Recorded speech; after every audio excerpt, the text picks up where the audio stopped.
What's up la meute, c'est Pépette Fitness, j'espère que vous allez bien.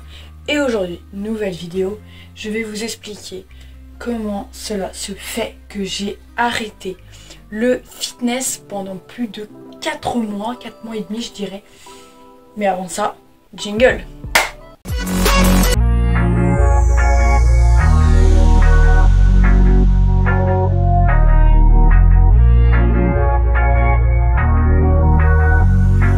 Comme vous le savez ou pas, je vous mets mon compte Instagram juste là. J'alimente énormément mon compte Insta de contenu fitness, tout simplement parce qu'en fait c'est mon lifestyle, mon mode de vie. Et je veux, à travers ce contenu que je partage, du sport que je fais, amener à de la motivation. Tout simplement, motiver les personnes qui me regardent, par exemple, à remettre leur choix de vie en cause, ou pas, hein, changer leur habitude, se dire ah bah, peut-être que je vais commencer un sport. Voir les choses positives qui pourraient leur arriver dans leur vie s'ils remettaient en cause, tout simplement prendre du recul, faire une introspection d'eux-mêmes. Et c'est vrai qu'à travers ce contenu de sport, j'espère motiver les personnes qui veulent commencer tout simplement à s'y mettre ou à trouver une passion qui leur convienne vraiment. Et c'est à travers ce contenu-là que j'espère atteindre mes objectifs, enfin du moins j'espère qu'à travers les réseaux sociaux ça permet de toujours motiver les gens, trouver les choses positives qu'ils pourraient faire ou qu'ils auraient envie de faire, de les réaliser tout simplement.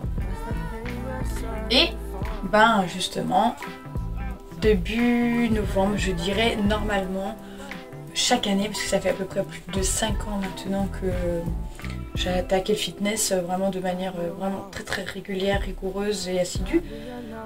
J'ai normalement, une fois par an, vers la période de novembre, je fais une grande pause de 3 semaines environ, où je ne fais vraiment plus de sport. Genre plus rien, mon corps est vraiment out.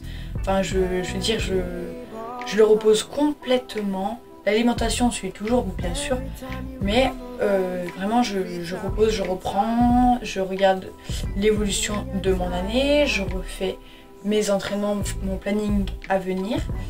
Et cette année, et ben c'est là où il y a le quick, tout simplement, parce que je sais pas si vous savez, mais il faut environ 3 semaines pour prendre une nouvelle habitude. Si on commence quelque chose, il faut 3 semaines pour s'adapter du moins et la ancrer comme une habitude dans la routine de la personne. Et moi je suis tombée dans la spirale infernale du repousser des choses. Bon bah on reprend, petit appel en cours, c'est pas grave. J'en étais au fait que dans cette vidéo je cherche à faire déculpabiliser, déstresser en fait tout simplement sur le fait d'arrêter de faire quelque chose ou pas. Je veux dire, je trouve qu'on met énormément de pression sur le fait de continuer pour réussir, etc. Mais en fait, ce qu'il faut savoir, c'est que si on ne prend pas de pause pour reprendre son souffle, tu finis 200 mètres avant la ligne d'arrivée avec un point de côté. Donc, tout simplement, pourquoi j'ai bien vécu ma reprise, pourquoi j'ai bien vécu ces 4 mois et demi, tout simplement, de non-pratique de sport. Alors, évidemment, des fois ça me saoulait, j'étais en mode c'est bon, ça me gave, je fais que repousser semaine après semaine, parce qu'en fait il faut savoir que je suis tombée dans cette spirale tout simplement parce que j'ai fait mes 3 semaines de repos tranquille en novembre comme d'habitude, sauf que la semaine qui suivait était une semaine d'examen blanc et je voulais réviser, je voulais vraiment me concentrer, il fallait les réussir si vous voulez. Donc j'ai dit tant pis, vas-y je repousse d'une semaine ma reprise, je fais mes examens tranquille. Donc j'ai repoussé, donc là ça commence à faire 1 mois et l'habitude était là. J'ai passé mes examens, chaotique. Donc après on se dit, on n'a pas le moral la semaine qui suit, donc on repousse. Et au final on repousse toujours. J'en ai profité évidemment pour se recentrer sur d'autres choses, parce que du coup le temps qu'on pratiquait pour le sport est un temps qui est libre.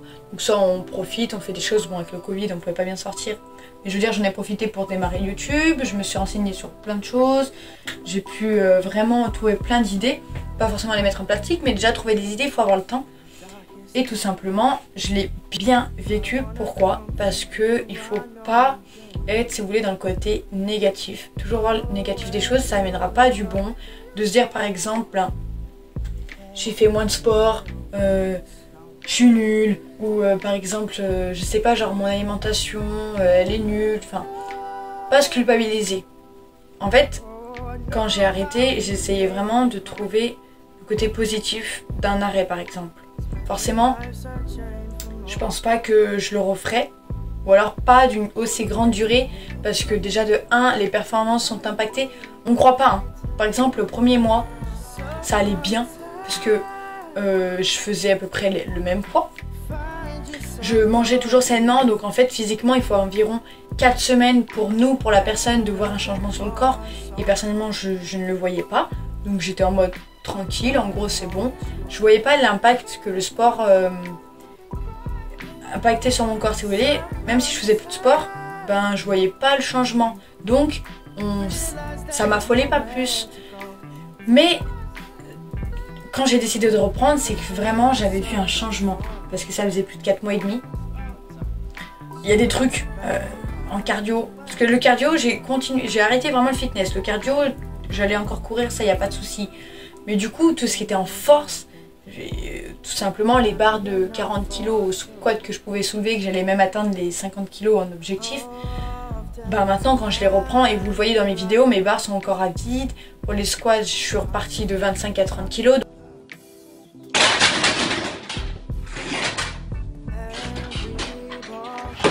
Donc on refait toute une marche de progression qui va me reprendre encore du temps. Le sport, même si l'alimentation de base était saine, vu qu'on s'est lâché sur le sport petit à petit, l'alimentation elle est toujours saine, mais moins, je veux dire, on fait plus le pourcentage de 80-20%, je sais pas si vous connaissez, mais c'est 80% d'alimentation saine, 20% de cheat on va dire dans une journée pour avoir quand même un rapport sain avec l'alimentation. Tout simplement à ce que ça n'impacte pas le corps et surtout sur le mental, de ne pas se stresser si vous mangez des cookies dans la journée. S'il n'y a que les cookies que vous mangez, vous en faites pas, vous n'aurez pas d'impact sur votre corps. Mais là, j'étais tombée dans la spirale plutôt du 60-40. Donc là, il commence à avoir un changement sur le corps, mais ça m'affolait pas plus en fait. Bon, même si ok, tu reprends de la bidoche, moi j'étais pas dans l'optique de je m'en fichais un peu, prendre un peu de poids, ça m'avait pas tant gêné que ça. Ça m'a gêné au moment, lors de la reprise, quand j'ai repris fin mars.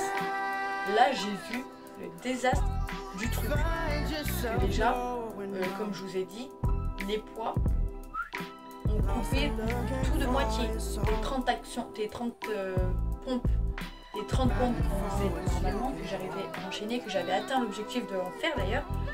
Tu repars à 15, c'est tout. Et tu galères pour les retrouver. Oh là là, les courbatures.